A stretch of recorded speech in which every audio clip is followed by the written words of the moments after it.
Я проснулась от того, что услышала какие-то взрывы. Война! Как так? В небе вспышки, война началась. Всех это застало внезапно. Люди убегают, они спасаются от войны, а тем временем я и условно мои одногруппники идем писать на 1,5 ставки заяву. Все молодые пооставались. Как говорит моя мама, дети забирали детей, потому что военные 20 лет и скорая помощь 20 лет. Мне хотелось, чтобы они понимали, что у них есть тыл.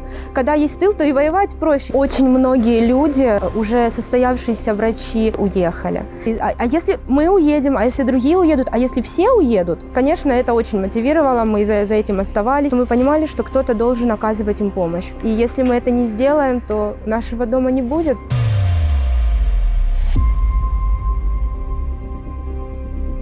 До войны я училась в Харьковском национальном медицинском университете, уже перешла на 6-й курс, то есть финишный курс. Планировала здесь проходить интернатуру, быть врачом. И вот так вот все сложилось, что все изменилось. Брала участие во многих мероприятиях масштабных в Харькове. Вообще была очень активной и в студенческой жизни, и в научной жизни. Потом пошла работать на скорую тоже до войны. Я работала с начала 4-го курса. Очень люблю Харьков, очень сильно. Это самый лучший город в Украине. Самый чистый, самый красивый, самый любимый. Запомнился своими клумбами, своими тюльпанами, своими парками.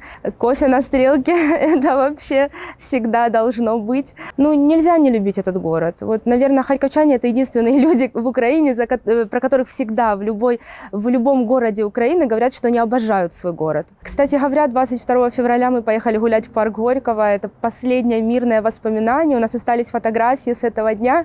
И тогда еще лежал снег. А мы как раз сняли курточки, хотя февраль, и просто в спортивных костюмах играли в мяч. И это было так весело, так просто. И мы даже забыли в какой-то момент, что тогда нагнеталась обстановка. Тогда уже говорили о том, что возможно нападение, там выезжают какие-то посольства, а мы в парке просто играем в мяч. И подумать не можем. У нас никогда не закрадывалась мысли о том, что этот город могут побить, разбить. Сколько сил, какая сильная тут молодежь всегда была, вот это молодежное движение, сколько здесь было организаций, сколько здесь было мероприятий. Очень душу вкладывали харьковчане, и все думали, что Харьков не побьют, его не разобьют, здания не тронут, какие-то памятки не тронут, парки не тронут, вообще и мысли такой не было, то есть даже если будет война. Тревога у меня началась еще 23-го вечером.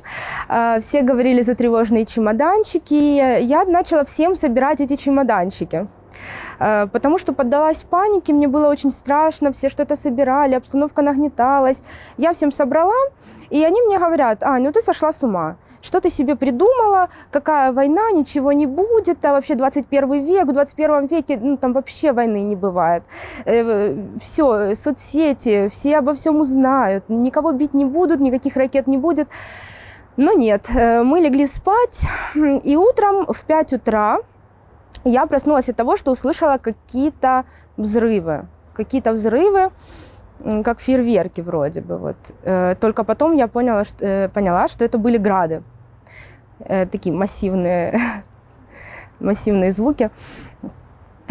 Проснулась, и сразу первое, что сделала, я зашла в Телеграм, и там было, что война началась.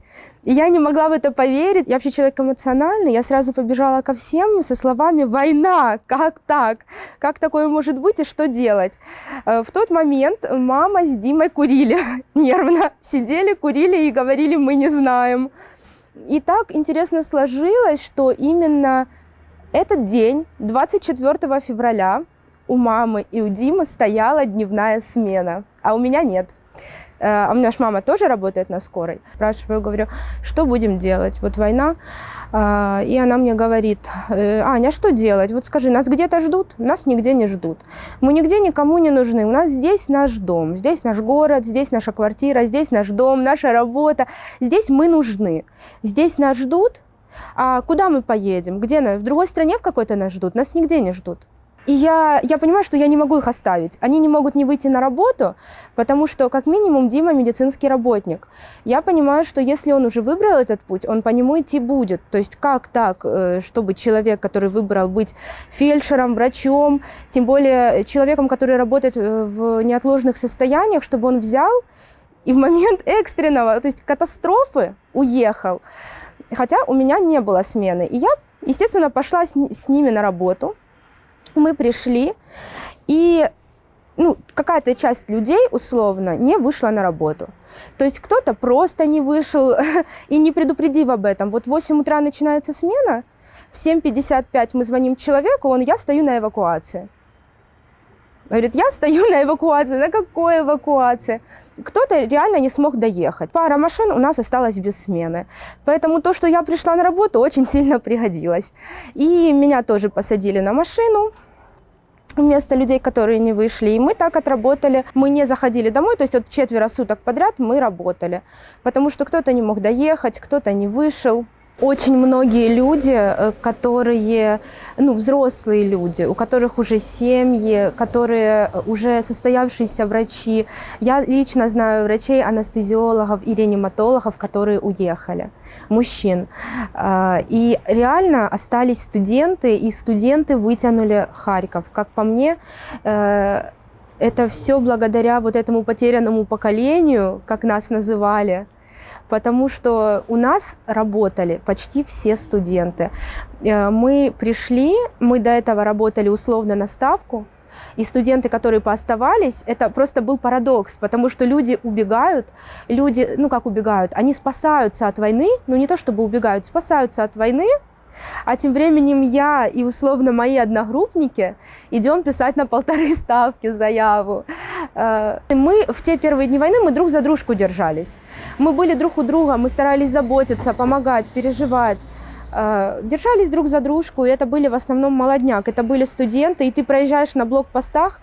На блокпостах мы же видим, кто нас останавливает. И это тоже ребята молодые.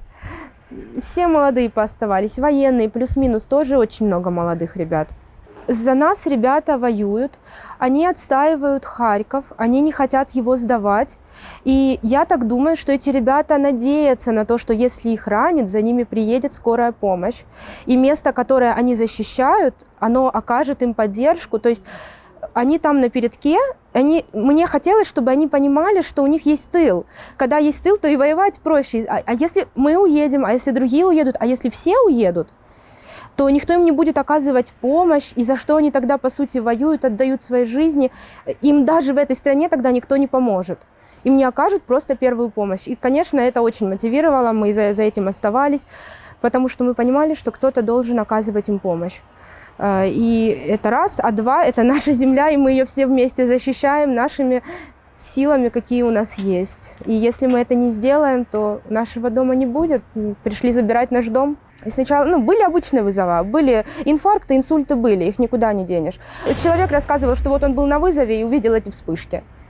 Вспышки, и он просто на вызове, и там инфаркт у человека, он выносит человека, в небе вспышки, война началась. В общем-то, всех это застало внезапно. Мне звонят утром, говорят, едьте в больницу, забирайте раненых, потому что это Харьков, а у нас же область сразу оккупировали, и все раненые, они пошли сразу массово, и нет мест. Просто нету мест в этих больницах, и это была эвакуация их дальше. Беру этих мальчиков, а мальчики по 20 лет, 21 год, 22 года, это все военные. То есть не было там военных за 30, там были как мы. То есть получается, как говорит моя мама, дети забирали детей. Дети спасали детей, потому что военные 20 лет и скорая помощь 20 лет, ребята. И мы едем по трассе, вообще нас никто не защищает, то есть мы просто едем в надежде, что со стороны гуманности скорую никто не должен тронуть. Ну как так стрелять по скорым? Это мы сейчас понимаем, что нашим оккупантам все равно по кому стрелять. А тогда мы надеялись, что есть же правила ведения войны. Звуки каких-то самолетов, какого-то еще чего-то, и все. И ты сидишь и уже нагибаешься. Просто тебе так страшно, тебе хочется упасть на землю. И самое интересное, что мы даже ничего не ели. Нам не хотелось есть. Вот такое вот у нас было состояние. Вот эти первые 3-4 дня мы практически ничего не ели. Приезжаем, их саживаем. Все, они в госпитале. У меня была надежда, что назад мы поедем днем, то есть следующим, переночуем, потому что мы приехали туда под вечер. Нет, нам сказали ехать в ночь обратно. И я была вообще этим шокирована, потому что это было очень страшно. Во-первых, когда мы ехали назад, на минуточку, мы не знали, какая часть Харькова уже оккупирована, потому что это 3-е сутки войны, и тогда никто ничего не понимал. Мы вообще возвращаемся в какой Харьков? В оккупационный или в наш? И много было людей на въезд, и на выезд только наша колонна. И вот эти... тероборона или кто это, кто ежи ставил, они так смотрят на нас, что едет скорая в ночь на трассу, на Харьков, просто вот так смотрят на нас, как будто, реально в последний путь провожают. Вот, без броников, без ничего, тогда же этого всего не было. То есть едешь вот так вот, ночь, никого нет, и по трассе несется 5 машин с мигалками. Мне кажется, нас было со всех спутников мира тогда видно, и, в принципе, если бы нас хотели накрыть, наверное, нас бы накрыли. Единственное, где было тоже страшно, нас остановили на въезде в Харьков, начали нас осматривать, досматривать, а я смотрю, военные, во-первых, говорят на русском, понятно, что в Харькове большинство людей привыкли говорить на харьковском, и они без опознавательных знаков, то есть у них нет ни флагов Украины, у них нет каких-то скотчей на руках, там синих, желтых, каких-то, то есть вообще абсолютно какие-то люди. И кто-то спрашивает из колонны, говорит, мы хотим ехать в город, а нас не пускают пока въезжать в город, потому что говорят, что обстреливается. Перед тем, как ехать дальше, мы спросили, а на следующем блокпосте там вообще наши или нет? Они нам отвечают, а хрен знает. Вы можете, вот сейчас у нас есть информация, что вы можете ехать дальше, но хрен знает, кто там. Мы не знаем. И мы такие, класс. В общем, в итоге нас пропустили, быстренько мы приехали, и когда мы приехали, встали с машины, и ты становишься как на свою землю, не могу это описать, и ты дома, и это твой дом, и никто его пока что не забрал, мама радостная встречает, все, мы приехали, вот такое было. Боже, это было ужасно страшно, потому что день еще более-менее, а ночь, только начинается ночь, все эти звуки, а ты тогда еще в первый день не особо ориентируешься, где это 5 километров или это под домом. Один раз мы ездили, когда накрывали полностью штаб теробороны, там было очень много пострадавших, очень, и очень много молодых, вот.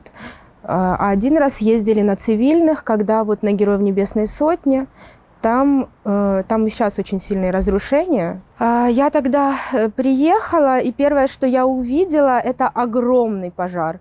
Просто огромный. Я таких пожаров никогда не видела. Он был огромный настолько, что мы не понимали, с какой стороны нам заехать, потому что со всех сторон пожар. Я выхожу из машины, и все в стеклах. Темнота, все в стеклах, все в воде. Пытаются это все тушить и запрещают включать даже фонарики.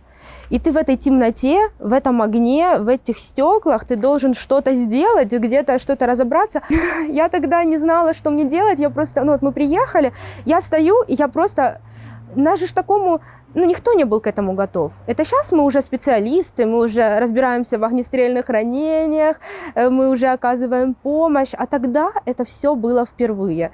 И ты учился, грубо говоря, на своих ошибках. Я додумалась, достала щит, подбежала к первому МЧСнику, говорю, вытащите мне кого-нибудь, я буду оказывать помощь, но я не знаю, куда мне лезть. Они на щите вынесли женщину, и потом еще вынесли мне на покрывале тоже женщину. Она лежачая, ее завалило в этом доме, и на этом же покрывале принесли ко мне. И очень частое явление было на прилеты, когда мы приезжали, это то, что надо было работать очень быстро, особенно если это массовые поражения.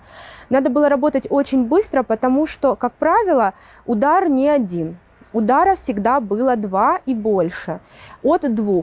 То есть ударили один раз, мы приехали их забирать, И нам говорят, давайте быстрее, самолет идет на разворот, сейчас будет второй удар. И ты в этой спешке вытащил кого смог. И после второго удара, как правило, никто не выживает. То есть если он выжил после первого удара, и ты успел его вытащить, ну это человеку подарили жизнь, потому что второго удара они уже не выдерживают. Ну как можно выдержать 2 удара?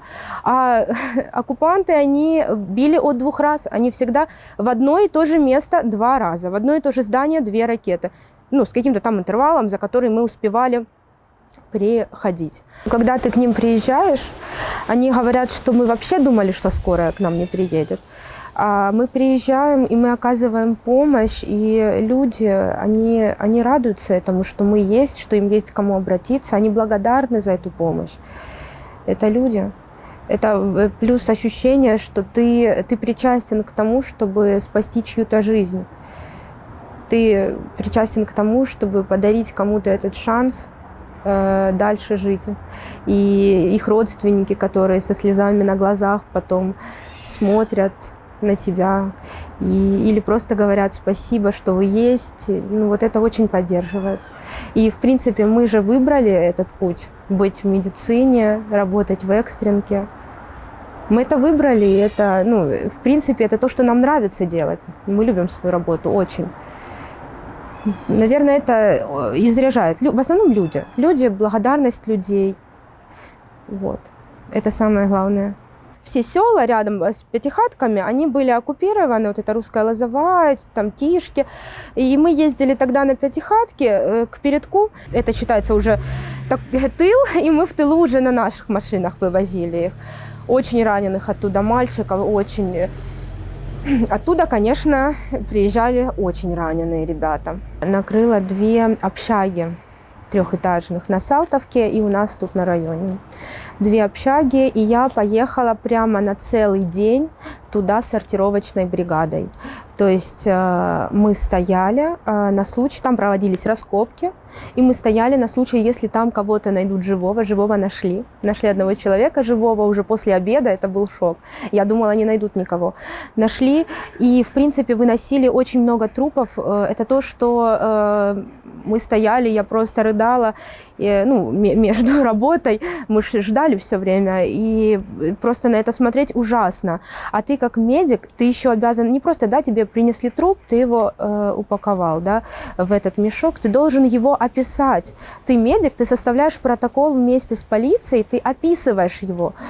И нам вынесли 7-летнего мальчика, 200-го, и мы его описывали. И это было просто ужасно. Это то, что я вообще никогда не забуду, как мы описывали этого 7-летнего мальчика, который, ну, дети, ну, почему они не заслуживают такой смерти? За что? Просто в общаге. И когда мы его описывали, что еще просто тронуло, это то, что мы понимали, что, скорее всего, он умер не сразу. Там было 2 удара тоже, он умер, скорее всего, от 2-го, потому что у него были слезы засохшие на глазах. То есть какое-то время он, видимо, плакал где-то под завалами, пока не было 2-го удара. Ну, тут просто больше нечего сказать. Главный совет – не забывать, что война еще не закончилась, потому что многие забывают, многие пренебрегают светомаскировкой, у многих праздники какие-то, радости, какой-то алкоголь, что не пренебрегать. Ни в коем случае не пренебрегать никакой тревогой, потому что ты никогда не знаешь, где, когда упадет. И, наверное, один из главных советов – это не выходить курить, а особенно не выходить курить в тревогу, потому что, положа руку на сердце, только лично мы видели как минимум от 5 трупов. Это люди, которые вышли покурить. Это просто люди, которые вышли покурить. Одних накрыли градами, другой попала, буквально в первый день войны мы ездили осколком. Вышла на крылечко покурить, и осколок, все. Осколок в голову попал, и все. Внутреннее кровотечение, на этом все закончилось. Хотя женщина молодая. Вот. Любопытство вот это вот, посмотреть, что там за окном, что там где горит, куда упало. Вот это, наверное, самое главное, потому что большинство несчастных случаев происходит из-за этого. Я точно останусь работать в медицинской сфере. Очень хочу работать на скорой. Это моя любовь. Я очень люблю скорую. И сколько мы прошли уже, то, какой опыт у нас уже здесь есть, это очень дорого стоит. По крайней мере, это точно все было не зря, потому что то, что никогда уже не пропадет, это опыт, это воспоминания, это умение работать в экстренных ситуациях, не просто экстренная неотложная помощь, а именно медицина катастроф. То есть вот у нас организация называется «Центр экстренной неотложной медицинской помощи и медицины катастроф». И мы очень редко сталкивались именно с медициной катастроф, очень редко. А здесь мы смогли к ней прикоснуться. И этот опыт, он действительно очень дорого стоит. Я уверена, что война закончится, это 100%. Она будет окончена нашей победой. И то, что выстоит Харьков, я не сомневаюсь вообще ни капли. Если он выстоял в первые дни, то он никогда в жизни больше не упадет на колени, скажем так. Он точно выстоит. Этот город будет процветать, его точно отстроят. Мы в этом... Это даже не обсуждается, мы настолько в этом уверены, это точно так будет. Потому что харьковчане, они любят свой город. И я уверена, что все будет хорошо, он отстроится и будет еще даже лучше, чем был. И все сюда вернутся назад домой, в свой дом, в свои парки, в свой центр, невероятно красивый и любимый. И на Стрелку пить кофе.